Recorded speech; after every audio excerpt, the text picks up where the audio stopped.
All right, this is Izzy Dakota Jones. We're going to be talking to Kevin Swain, bass player, singer, songwriter, and producer and engineer. We'll be talking to Kevin all the way from Calgary, Alberta. Hang in there. Hey, I'm talking to Kevin Swain. Kevin, you're now living in Calgary. Yeah, I moved Yeah, how long ago did you move? last August. Right on, right on. Good stuff. So, what's the music scene like in Calgary? Are you familiar with it? How's it over there? I don't actually know. Every time a band comes to town, I go and see them, and then we played with Thor out here and in Edmonton, but I haven't got into the scene really. Yeah. I don't know if I really want to be a part of it. I hear you. So, last time we talked, you were getting into producing a lot. What were you doing? It was quite a while ago, but what have you been doing on the producing side of things? Well, I got my first. Well, not my first, but I've been getting full producer credit. So I got full producer on the new Thor album that's out, and I'm producing the follow-up for Chuck Chapman. Right. Which is getting very close to completion too, and he did good enough on the first one that it's definitely, people are waiting to hear the second one or somewhere. Good. And songwriting, are you still songwriting and stuff? You still doing all that kind of stuff? Yeah, like I co-wrote 7 songs on the Thor album. Oh, cool. And on the Chuck Chapman album, I mean, I did some writing, but I don't know if I get credited for it or not, but just a little bit of, fixing stuff up and that, but you can call it producing, Yeah, right on. Good stuff. Yeah, and so and you're still into doing that right now. So and are you still playing right now? You still playing a bit too yourself, like you said? Yeah, I did the Thor shows, and I'm gonna do Crush is still going, even though it's a Vancouver band. I just come back and do it. Yeah, right on. Good stuff. That's good. So, yeah, well, on the Thor stuff, where have you guys played? Have you done any? Where the shows? Where's Thor been going? What's it been up? He was all over the place, but I just played the Calgary show and the Edmonton show. Cool. He was in and I went down to the Whiskey to see him, but I wasn't playing that night. And that was good enough anyway, just to go down there and hang out. Yeah, no kidding. Yeah, lots of fun. Yeah, it was pretty interesting. Yeah. I'm glad to be back here. yeah. That's a big place. There's a lot going on down there. yeah, I'm not really. Yeah. It's not my style, but it was fun. Yeah. I hear you. Well, that's good. And so, what you got coming up? Like you said, you're doing some producing. And what's your next plans in the next little while? Well, to finish up the Chuck Chapman album, and we had what's her name, Sherry Curry, on there too from the Runaways. Oh yes. So I'm kind of anxious for people to hear that. And Al Harlow played lead on that, lead slide. So that cool. track especially is light me up. But there's a lot of good songs in there. Yeah, that's musically the next thing I'm going to do is complete the Chuck Chapman album. Right. And then we'll see where it goes from there. I mean, the Thor album's in play. It's they're working the Thor album right now. So that we might play more, and we might do a live thing, or I don't know what we're going to do, but I'm in that too, and I'm in Al Harlow as well. Which yes, you are. We might actually play. You still there? Yep. Yeah. Oh, okay. So you guys may start playing with Al Harlow, because I know Al still got Prism going too, doesn't he? He does. Yeah. He does. So that's where the not conflict, but that's why we don't do it a lot. But, Right. Yeah. So that's really cool. You got like 3 things on the go right now. You are pretty. I guess. Yeah, you're quite busy. That's a good thing. And like you said, you got some plans in the future going onward and stuff like that. And when you come back down to Vancouver, do you where you play with Crush? Where else do you guys play? What else do you do? Well, I mean, we do Crush, and then if I have any Thor stuff to do, and like the next time I come in October, I think we're going to do Crush and Al Harlow, I think. Yeah. And possibly Thor too, because we might do like a live simulcast Oh, cool. with him. So yeah, I just try to plan it all. You know, like everything Vancouver happens in one go. You know. Yeah. One big shot, and then you work your way back to Calgary. Yeah. Right on. Good stuff. That's really cool. That's really good to hear that you're staying busy. You're still doing the music thing, and it's still going forward. I mean, how many years now I mean, we known each other for a really long time. We know each other for feels like forever now. Yeah, no, for sure. Well, I started in. I mean, I don't know. Like, if you start with Barney Bentall, I remember that. Yeah. 16. So, you know, Were you in Brandon Wolf? Were you in Brandon Wolf with him? Yeah. And like, even though I've done other things too, I could kind of consider that the first. So that was 1979. Yes. So, you know, do the math. That'd be like 45 years or something. Wow. I know, you start thinking about that. Holy shit, that's a long fucking time. Yeah. No, it is. And I guess that, you know, so I've done some stuff, had some successes, and I mean, I'm really mellow right now because I really love just fixing up the house we got here and stuff. So. Yeah. So whereabouts in Calgary do you live? I mean, I don't need to tell. You don't have to be exact. No, we're in the northwest. So okay. To me, it reminds me of like you know, North and West Van in like 1980 or whatever. Like just that. Yeah. That, you know, which is great to have a second chance at having that because that was a good time. Yeah, that's so true. That's great, and you really, like I said, you're enjoying it. I mean, you know, I mean, you were in Vancouver for quite a long time, So now you get to be somewhere else, which is kind of nice. It's a nice change of pace, and then, like you said, you're not that far away that you can't get back here and do things with people here, or you can do things with people there too.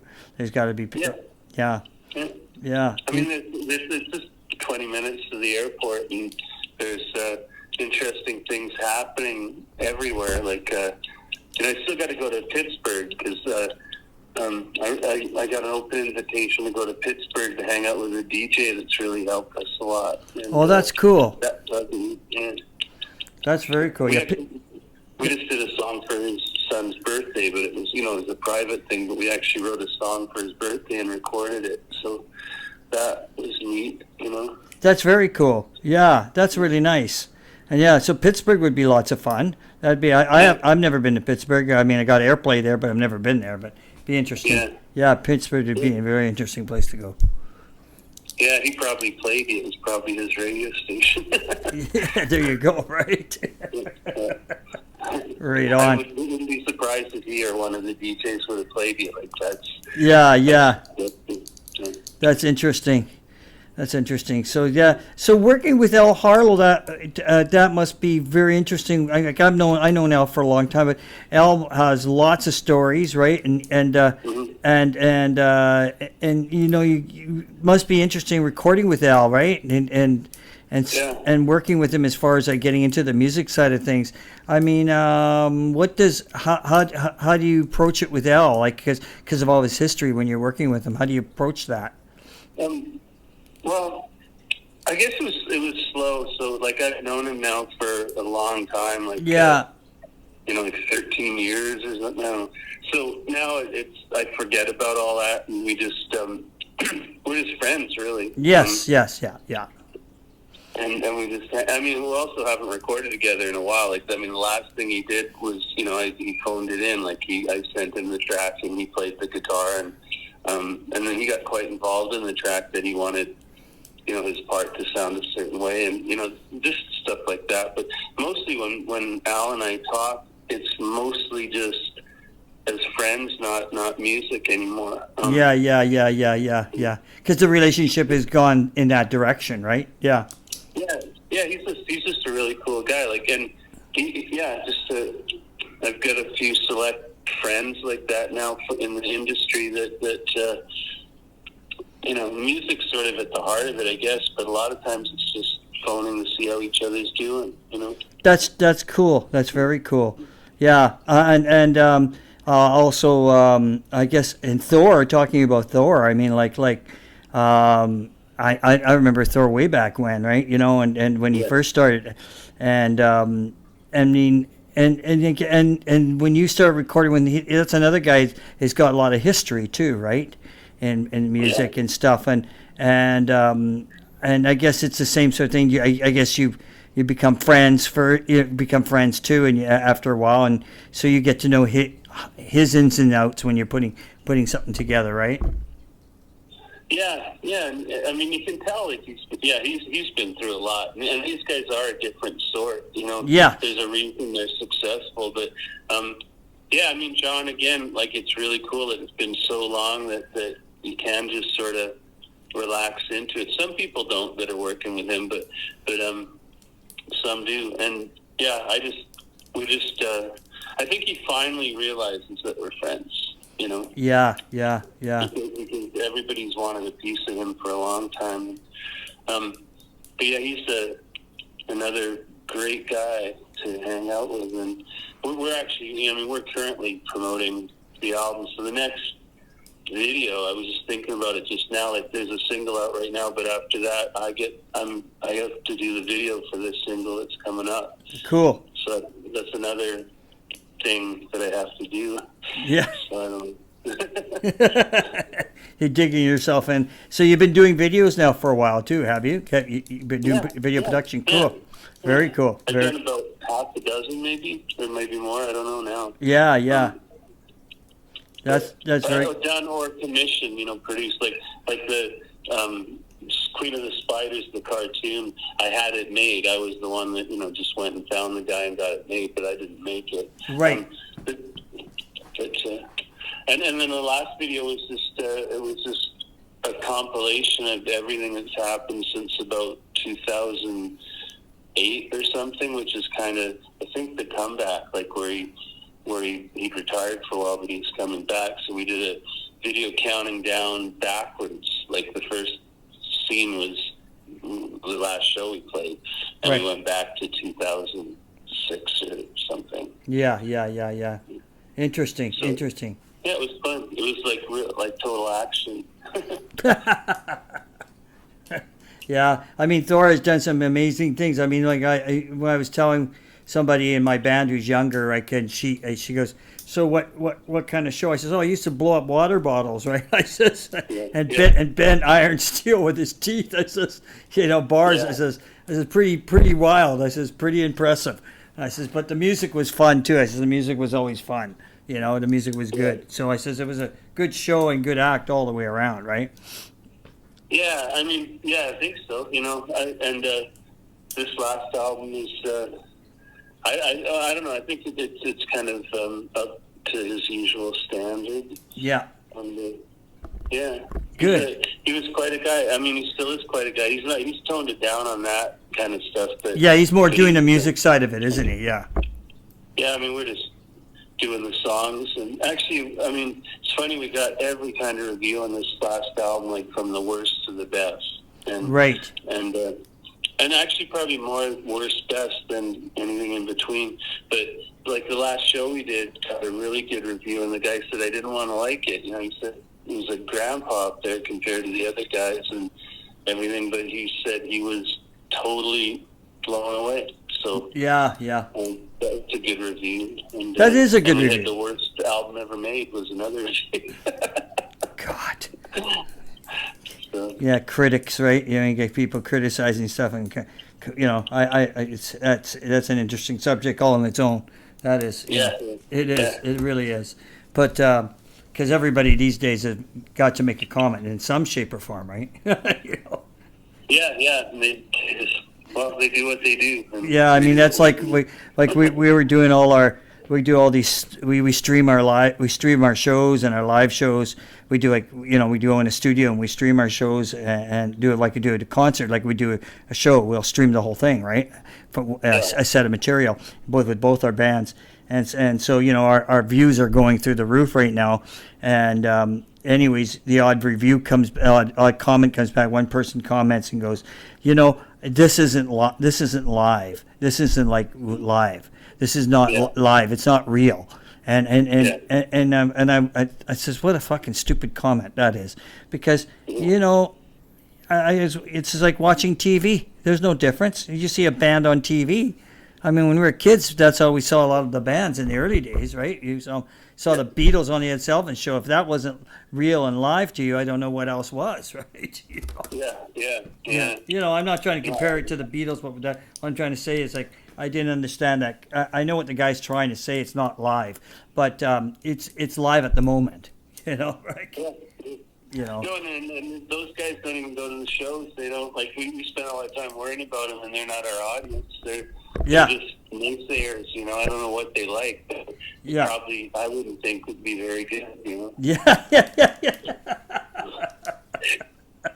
No shit, eh? What they're supposed to do is help you buy records. They're supposed to weed through everybody, and so that you can find what's good, but they've lost to what's good, and they're mostly useless, really. But no, I know, and I'm not into criticizing anything like that. People, there's different styles of music and different flavors for everybody, right? It's nothing. I've learned that over my lifetime. It's like, I don't criticize anything, right? I don't pay. I just listen, and if I like it, I like it. If I don't, I guess it doesn't turn me on. That's about it, right? But otherwise, I don't have a negative connotation towards anything like that. It is what it is at the end of the day. But yeah, I wouldn't shy away from any of it. Like, I mean, I figured it out that, so I'm on my 5th Thor album, and I've got 20 songs that were co-writes on Thor albums, and so I just running them all on the playlist, and they're great. I love every one of them. There you go. Yeah. Makes total sense, right? I mean, you have attachment to that because you were involved in the creative process of that, right? And that's the fun part of it. Yeah. I mean, some were his babies, some were mine. There's one that is actually just my song that he just sang, and it was.